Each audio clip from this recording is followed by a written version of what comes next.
अपने बचपन का बदला लेने के लिए एक लड़की अपने फ्रेंड के पास पहुंचती है, उसका पूरा घर बर्बाद करने के लिए। हेलो फ्रेंड्स, आज की हमारी movie poison Ivy the new seduction ये 1993 की एक थ्रिलर मूवी है। ये पॉइजन आइवी मूवी सीरीज का थर्ड पार्ट है, पर इसकी स्टोरी अनरिलेटेड है। आप डायरेक्टली इस मूवी को देख सकते हो, पर अगर आपको फर्स्ट 2 पार्ट्स देखने हैं तो इसकी लिंक मैंने डिस्क्रिप्शन में डाल दी है, जहाँ से आप देख सकते हो। वीडियो स्टार्ट करने से पहले मैं आप सबसे रिक्वेस्ट करना चाहता हूँ, अगर आपको वीडियो अच्छा लगता है तो प्लीज लाइक और कमेंट जरूर कर दीजिए, इससे चैनल को सपोर्ट मिलता है। और बिना किसी देरी के इस एक्सप्लेनेशन को स्टार्ट करते हैं। मूवी स्टार्ट होती है और हमें एक बड़ा सा घर दिखाया जाता है। मेड की 2 डॉटर्स है, एक का नाम है वायलेट, एक का नाम है आइवी। वायलेट और आइवी इसी घर के ओनर की बेटी के साथ खेलते हैं, इसका नाम है जॉय। एक दिन ऐसे मेड अपना काम कर रही थी। यही घर में और एक सर्वेंट भी काम करता था। इस सर्वेंट और मेड में इन दोनों में रिलेशनशिप हो गई थे। घर की ओनर की वाइफ गार्डन में काम कर रहे थे, तो इसी मौके का फायदा उठाकर मेड और सर्वेंट ये दोनों इंटीमेट हो जाते हैं। थोड़ी देर में घर के ओनर, जिनका नाम है आइवान, घर पर आके आइवान मेड को इंटीमेट होते हुए देख लेता है। उन्होंने सर्वेंट को फायर कर दिया। आइवान बहुत ही गुस्सा हो गया था। वो मेड से बात करता है तो मेड कहती है, तुम हमारे बारे में तुम्हारी वाइफ को नहीं बताते, मैं और कर भी क्या सकते थे। इसका मतलब है आइवान और मेड इन दोनों में अफेयर है। ये सब बातें आइवान की वाइफ ने सुन ली। उसे गुस्सा आ गया और इस मेड को उसकी डॉटर्स के साथ घर से बाहर निकाल दिया। इसके बाद मूवी में बहुत सारा टाइम गुजर चुका है। मेड की डेथ हो चुकी है। जैसे कि हमें पता है कि उसे 2 डॉटर्स थे। इसमें से एक का नाम है वायलेट, जो बड़ी हो चुकी है। दूसरी का नाम है आइवी, और आइवी के साथ क्या हुआ था ये फर्स्ट मूवी के एक्सप्लेनेशन में आपको पता चलेगा। हम देखते हैं कि अब बहुत सालों बाद वायलेट जॉय से मिलने के लिए आई। जॉय आइवान की बेटी है। बचपन में एक दूसरे की अच्छी फ्रेंड्स हुआ करते थे। जॉय जब वायलेट से मिली तो बहुत खुश थे। जॉय की मदर की भी अब डेथ हो चुकी है। रात में फिर जॉय, वायलेट और आइवान ये सब डिनर कर रहे थे। आइवान वायलेट से पूछता है, तुम यहाँ क्या कर रही हो? वायलेट कहती है कि यहाँ के कॉलेज में उसकी एडमिशन हुई है, या हॉस्टल वगैरह देखकर उसी में वो रहने वाली है। ये सुनकर जॉय कहती है, तुम हमारे साथ रह सकते हो, हमारे पास स्पेयर रूम है। आइवान को ये बात पसंद नहीं आई। जॉय से कहता है कि तुम कर क्या रही हो, वो रूम तुम्हारी मदर का है। जॉय कहती है कि वायलेट मेरी बचपन की फ्रेंड है, उसके आने से उसे अच्छा लगा, इसी वजह से उसे हेल्प करना चाहते थे। वायलेट अपने रूम में जाकर उसके बचपन की एक डॉल देखती है। उसे कहती है कि अब मैं वापस आ चुकी हूँ। नेक्स्ट सीन में वो जॉय के साथ हैंग आउट कर रहे थे। जॉय एक अच्छी टेनिस प्लेयर है, तो उसकी सारी ट्रॉफीज वगैरह देखती है। इसी रूम में जॉय के बॉयफ्रेंड का भी फोटो था, तो इसके बारे में आइवी ने उससे पूछा। जॉय कहती है कि वो अपने बॉयफ्रेंड के साथ एक सीरियस रिलेशनशिप में है। उन दोनों ने एक ही कॉलेज डिसाइड किया है, अगर दोनों का एडमिशन हो गया तो शादी कर लेंगे। इसी वजह से जॉय टेनिस में फर्स्ट आकर उस कॉलेज को इम्प्रेस करने वाली है। इसके बाद वायलेट ने पूछा, क्या तुम्हारे फादर अभी भी अकेले ही है? जॉय कहती है, मेरी मदर के गुजर जाने के बाद उन्होंने कभी मूव ऑन ही नहीं किया। अभी अभी उनको एक लेडी पसंद आई है, पर अभी तक उन्होंने उसे डेट पर नहीं पूछा। अगले दिन जब जॉय अपनी प्रैक्टिस पर चली गई, वायलेट उसकी सब चीजें देखने लग जाती है। उसे एक हिडन बैग मिली थी जिसमें वो देखने ही वाली थी, तभी वहाँ की मेड आ गई। रात में जॉय का बॉयफ्रेंड उसे मिलने के लिए आया हुआ था। घर में सब लोग फिर डिनर करते हैं। बॉयफ्रेंड का नाम है माइकल, और आजकल वो बहुत मेहनत ले रहा है। उसे ग्रेड्स वगैरह सब कुछ बहुत ही इम्प्रेसिव है। आज आइवान घर पर नहीं थे, तो जॉय और माइकल एक पार्टी में जाने वाले थे। यहाँ पर वो वायलेट को भी लेकर जाते हैं। जॉय के फ्रेंड्स वायलेट से पूछते हैं कि तुम किस कॉलेज में हो? वायलेट का कॉलेज एकदम सीधा साधा सा है, तो इस पर उसका मजाक उड़ाते हैं। वायलेट को गुस्सा आ गया, उन्हें कुछ बोलकर वहाँ से वो चली जाती है। वो घर आकर ड्रेसअप होते हुए हम देख सकते हैं। वायलेट एक्चुअल में कॉल गर्ल है, उसे कॉल आया था। जाकर जब वो वापस आए तो जॉय और माइकल ये अभी अभी पार्टी से घर आए थे। इन दोनों को देखती है तो इंटीमेट हो रहे थे। वो उनकी डोर के बाहर रुकी। इंटीमेट होते होते जॉय रुक गई। वो माइकल से कहती है कि आज मेरा मूड नहीं है। माइकल एक्साइटेड था, पर वो इस बात से एंग्री हो गया। वो गुस्से गुस्से में नीचे आ जाता है। माइकल जब नीचे आया तो आइवी नीचे ही उसका वेट कर रही थी। आइवी का ड्रेस उसे बहुत अजीब लगता है। वो उससे पूछता है कि तुम कहाँ काम करते हो? वो प्लेस का नाम बताती है। वो उससे पूछती है या तुम्हें वहाँ की चीजें ट्राई करनी है? वो उसे सीड्यूस कर रही थी। इसके बाद उसके साथ इंटीमेट होती है।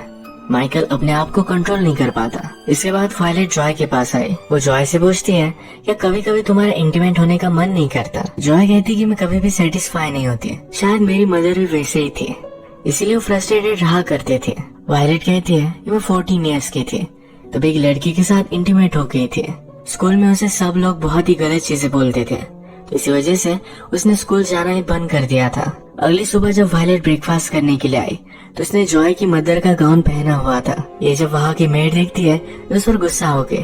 वो कहती है कि जो चीजें तुम्हारी नहीं, इसे तुम्हें टच नहीं करना चाहिए। वायलेट उसे बीच बुलाकर वहाँ से चली गई। आइवान अपने रूम की खिड़की से देख रहे थे। वायलेट ने नोटिस किया, न्यूड होकर स्विमिंग पूल में स्विम करने लगती है। ये सब देखकर वो अनकंफर्टेबल हो गया। जॉय का बहुत ही इम्पोर्टेंट टेनिस का मैच अब पास आ चुका है, तो इसीलिए अपने फ्रेंड के साथ वो दिन रात प्रैक्टिस करने वाली थी। घर के पास ही उन्होंने कोर्ट भी बनवाया हुआ था।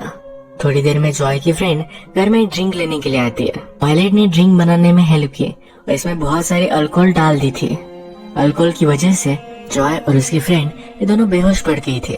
थोड़ी देर में जॉय से मिलने के लिए उसका बॉयफ्रेंड माइकल आया। माइकल जब देखता है कि जॉय अपने कॉन्शियस में नहीं है तो बहुत ही डर गया, क्योंकि अगर जॉय के फादर आइवान को पता चल गया तो बहुत ही गुस्सा हो जाएंगे। उसने वायलेट से हेल्प की और आइवान से छुपाते हुए उसे ऊपर वो लेकर गया। इसके बाद माइकल और वायलेट बात करते हैं। माइकल कहता है कि जॉय इतनी इर्रिस्पॉन्सिबल कैसे हो सकती है, उसे पता है ये गेम उसके लिए कितना इम्पोर्टेंट है। वायलेट कहती है कि शायद इस गेम को हारना चाहती थी, वो तुमसे बोर हो चुकी है, किसी और को डेट करने की वो बात कर रही थी। माइकल को ये सब सुनकर बहुत शॉक लगा। माइकल ने रियलाइज किया कि वो वायलेट के साथ इंटीमेट हुआ था। वो वायलेट को उससे दूर रहने के लिए कहकर वहाँ से चला जाता है। रात में जब आइवान काम कर रहा था तो उसके पास वायलेट आती है। वो उससे पूछती है क्या तुम इतना काम कर कर बोर नहीं होते। आइवान कहता है कि मैं इससे ट्रबल से दूर रहता हूँ। वायलेट ने कहा कि कभी कभी लाइफ में कुछ ट्रबल लेना इम्पोर्टेंट होता है। वो उसे भी रिझाने की कोशिश कर रही थी। हमने प्रीवियसली देखा कि जॉय और उसकी फ्रेंड ये दोनों ड्रंक हो चुकी थी। जॉय की ड्रंक फ्रेंड को वायलेट अपने रूम में लेकर आई हुई थी। वायलेट न्यूड हो गई, उसके साथ सो गए, यानी कि जॉय की फ्रेंड को लगे कि उसके साथ इंटीमेट हुई है। जब फ्रेंड को होश आया तो उसने रियलाइज किया कि सब कुछ बहुत ही गलत हुआ है। वो गुस्सा थी, तो इसी वजह से जॉय की अब वो टेनिस पार्टनर भी नहीं रहेगी। कल रात के लिए माइकल को जॉय से सॉरी कहना था, तो नीचे वेट कर रहा था। आईवी उसके सामने न्यूड होकर स्विमिंग करती है। वापस आकर आईवी ने माइकल को ड्रग्स दिए। आईवी ने जब जॉय का रूम चेक किया था उसमें उसे एक लेटर मिला था जो माइकल ने जॉय के लिए लिखा था। इस लेटर से आईवी को पता है कि माइकल को पहले ड्रग्स प्रॉब्लम थी, उसे ट्रबल में लाना चाहती थी, इसीलिए फिर से उसे ड्रग दे देती है। माइकल इसके लिए मना करता है। वायलेट उससे कहती है कि जॉय को लेकर तुमने बहुत सारे प्रॉमिसेस किए थे, पर उसने तुम पर चीट किया। और प्रॉमिसेस क्या होते हैं, वो तो तोड़ने के लिए बनाए जाते हैं। वो उसके सामने न्यूड हो गए और फिर ये दोनों इंटीमेट हो जाते हैं। माइकल कहता है इस चीज के बारे में किसी को भी पता नहीं चलना चाहिए। अगली सुबह जॉय बहुत ही हैंगओवर थी। गुस्से में उसके फादर उसके पास आए, कहते हैं मुझे माइकल के ड्रग्स मिले, वो अभी भी सुधरा नहीं है, तुम्हें जल्द से जल्द उससे ब्रेकअप कर लेना चाहिए। ये सुनकर जॉय को भी बुरा लगा। थोड़ी देर में माइकल फिर से जॉय से मिलने के लिए आया। वायलेट दरवाजा खोलती है। उसने कहा कि तुम मेरी फीलिंग्स हर्ट कर रहे हो, हमारे बीच जो भी हुआ इसके बाद तुम मुझे इग्नोर कैसे कर सकते हो। उसे ब्लैकमेल कर रही थी। माइकल कहता है कि तुमने उसे हमारे बारे में बता दिया। वायलेट कहती है कि तुम्हारे ड्रग्स आइवान को मिल गए थे। वायलेट ने उसे अंदर भी नहीं आने दिया। इसके बाद नेक्स्ट सीन में हम देखते हैं कि आइवान की आज डेट थी। जिसे वो पसंद करता था उसे डेट के लिए उसने फाइनली पूछ लिया। वो सही से रेडी होकर घर से निकल गया। तभी घर के फोन पर एक कॉल आता है। ये कॉल मेड के सामने ही आईवी ने उठाया। ये उसी लेडी का कॉल था जिसके साथ आइवान डेट पर जा रहा था। इस लेडी ने कॉल पर आइवान को अलग लोकेशन पर आने का मैसेज दिया। ये मैसेज आईवी उसे देती ही नहीं। 1-2 घंटे के बाद आइवान वेट कर कर घर आ जाता है। आईवी रेडी होकर उसका वेट ही कर रही थी। आइवान ड्रिंक कर रहा था तो उसके पास वो आके उससे पूछता है कि तुम इतनी ड्रेसअप क्यों हो। वो कहती है कि आज मेरा पार्टी करने का मूड है, थोड़ा सा उसे डांस करना है, थोड़ा सा हंसना है। उसने आइवान से पूछा क्या तुम मेरे साथ डांस करोगे। आइवान भी इसके लिए मान जाता है। डांस करते करते एक दूसरे को टच करने लग गए। ये इंटीमेट हो ही जाते हैं। तभी घर की मेड वहाँ आ गई। उसे पता चल गया कि इनके बीच में चल क्या रहा था। आइवान भी रियलाइज करता है ये सब वो गलत कर रहा था। वो ऊपर अपने रूम में गया तो आईवी भी थोड़ी देर में उसके पास आई। आईवी उसके सामने न्यूड हो गई थी तो अपने आप को कंट्रोल नहीं कर पाया।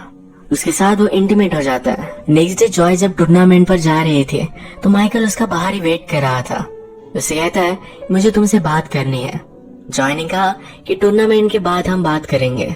नेक्स्ट सुबह आइवान जिसके साथ डेट पर जाने वाला था उसने फिर से घर पर मैसेज दिया। इस बार कॉल मेड ने उठाया था। उसे सब कुछ चीजें पता चल गई। ये वायलेट ने नोटिस किया, यही कि यही उसने उसका मर्डर कर दिया। नेक्स्ट सीन में हम देखते हैं कि माइकल वायलेट से बात करता है। वो कहता है, मुझे तुम्हारी फैमिली हिस्ट्री के बारे में सब कुछ पता है। तुम सब कुछ ये जानबूझकर कर रही हो। अब मैं जॉय से मिलूंगा, सब कुछ सच बता दूंगा। उसके और वायलेट के बीच में जो हुआ ये भी ऑनेस्टली बताने वाला है। वायलेट कहती कि जॉय तुमसे नहीं मिलने वाली। उसने मुझसे कहा था कि अपने फ्रेंड के साथ बाहर जाने वाली है। माइकल फिर जॉय को कन्फ्रंट करने के लिए घर पहुंच जाता है। वहाँ पर जॉय नहीं थी तो पीछे से वायलेट ने उस पर हमला कर दिया। उसने हाथ बांध दिए थे। जब माइकल को होश आया तो देखता है वायलेट के पास ड्रग्स है। ये ड्रग्स सिरिंज में डालकर उसे ओवरडोज कर देती है, इससे उसकी डेथ हो गई। माइकल ऑलरेडी एक ड्रग एडिक्ट था तो किसी को शक भी नहीं जाएगा। जॉय अपनी टूर्नामेंट से जब वापस आए तो बहुत ही सैड थे क्योंकि वो हार चुकी है। उसका माइकल वेट करने वाला था पर माइकल भी नहीं है तो उसे बुरा लगता है। वायलेट उसके पास आए, कहती है कि हम दोनों के लिए वर्ल्ड एक ही तरीके का है। हमें सब लोग हर्ट करते हैं। कभी कभी मुझे लगता है ये सब चीजें फेड हो जानी चाहिए। जॉय ने नोटिस किया कि उसकी मदर की इयररिंग्स ये वायलेट ने पहने हुए हैं। उस पर गुस्सा हो गए। कहती है कि अब टाइम आ चुका है, तुम्हें इस घर से चले जाना चाहिए। वायलेट अपने रूम में आकर उसके डॉल से कहती है कि मैं सब कुछ ठीक कर दूंगी। वायलेट एक डेंजरस साइको है। थोड़ी देर में आइवान घर पर आया। कल रात उसकी जिसके साथ डेट थी उस ऑफिस में मिला था। उसे पता चल गया कि वायलेट ने सब मैसेजेस डिलीट किए थे। घर आकर इसके बारे में वायलेट को कन्फ्रंट करता है। वायलेट कहती है कि मैं जेलस हो गई थी। वो आइवान को सिर्फ अपने लिए पाना चाहती थी। आइवान कहता है कि मुझसे गलती हो गई थी, मुझे तुम्हारा एडवांटेज नहीं लेना चाहिए था। वायलेट कहती है पर हमारे बीच ऑलरेडी सब कुछ हो चुका है। उसके पास आकर उसे किस कर लेती है। जॉय को माइकल का कहीं भी अता पता मिल नहीं रहा था। उसने उसके घर पर कॉल किया तो पता चला कि माइकल का मर्डर हो चुका है। वो डिस्टर्ब होकर अपने फादर से बात करने के लिए आई तो उसने देखा कि वायलेट और उसके फादर ये दोनों इंटीमेट हो रहे थे। वो गुस्से में वहाँ से चली गई। आइवान को बहुत बुरा लगा। वायलेट से कहते हैं कि अभी के अभी घर से निकल जाओ। वायलेट कहती है कि तुमने मेरी मदर को घर से बाहर निकाल दिया था, तुम फिर से वही चीज मेरे साथ नहीं कर सकते। मैं होने नहीं दूंगी। जो भी सब हुआ इस वजह से आइवान को टेंशन हो गई थी। उसे हार्ट अटैक आने लग गया। वो एम्बुलेंस को कॉल कर रहा था पर घर की सब लाइंस वायलेट ने कट कर दी है। उसकी गाड़ी में इमरजेंसी फोन था पर वो भी वायलेट ने बर्बाद कर दिया है। वो गाड़ी स्टार्ट करने वाला था पर वायलेट पीछे से साइलेंसर बंद कर देती है। गाड़ी आगे नहीं जा पाती। अंदर ही अंदर धुआं पड़ने लग जाता है और इसी वजह से आइवान की डेथ हो गई। थोड़ी देर में जॉय घर पर वापस आए तो सब कुछ अंधेरा था। वो घर का फ्यूज देखने के लिए गए तो डायरेक्टली गायब था। यही फ्यूज वो क्लोजेट में चेक कर रहे थे तभी उसे मेड की डेड बॉडी मिली। वो बहुत डर गए, वहाँ से भागने लग गए। तभी आइवी ने उसे रोक लिया। रोज उससे पूछती है कि मेरे फादर कहाँ है। आइवी ने कहा कि वो बहुत दूर चले गए हैं, हम दोनों भी वही जाएंगे। इससे पहले तुम ड्रेसअप हो जाओ। जॉय डर गई थे तो उसे जबरदस्ती ड्रेस पहनना ही पड़ता है। वायलेट फिर रोज को एक जगह पर बिठाती है और वहाँ पर डॉल भी रखी हुई थी। वो जॉय से कहती है कि अब तुम्हें चाय पीनी है, चाय पीने के बाद तुम्हारी सब कुछ प्रॉब्लम्स मिट जाएगी। इसमें पॉइजन था, ये पिलाकर उसे मारकर वो खुद सुसाइड करने वाली थी। जॉय ने जल्दी से एक चेयर वायलेट के सर पर मारी। वो भागने की कोशिश कर रही थी। वायलेट ने उसे रोक लिया। ऊपर की सीढ़ियों से जॉय उसे धक्का दे देती है। वायलेट को सर पर चोट आई और इसी वजह से उसकी डेथ हो गई। बचपन में वायलेट की मदर और आइवान का अफेयर था।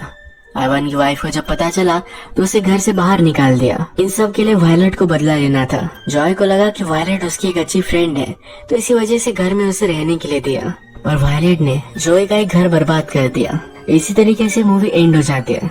अगर आपको वीडियो अच्छा लगा तो प्लीज इस वीडियो को लाइक कर दीजिएगा। बहुत सारी मूवीज लेकर आते रहता हूँ तो प्लीज इस चैनल को सब्सक्राइब कर दीजिए। बेल नोटिफिकेशन आइकन दबाना मत भूलिएगा। हम फिर से मिलेंगे और एक नई मूवी के साथ। तब तक के लिए थैंक यू और आप अपने आप का ख्याल रखिए।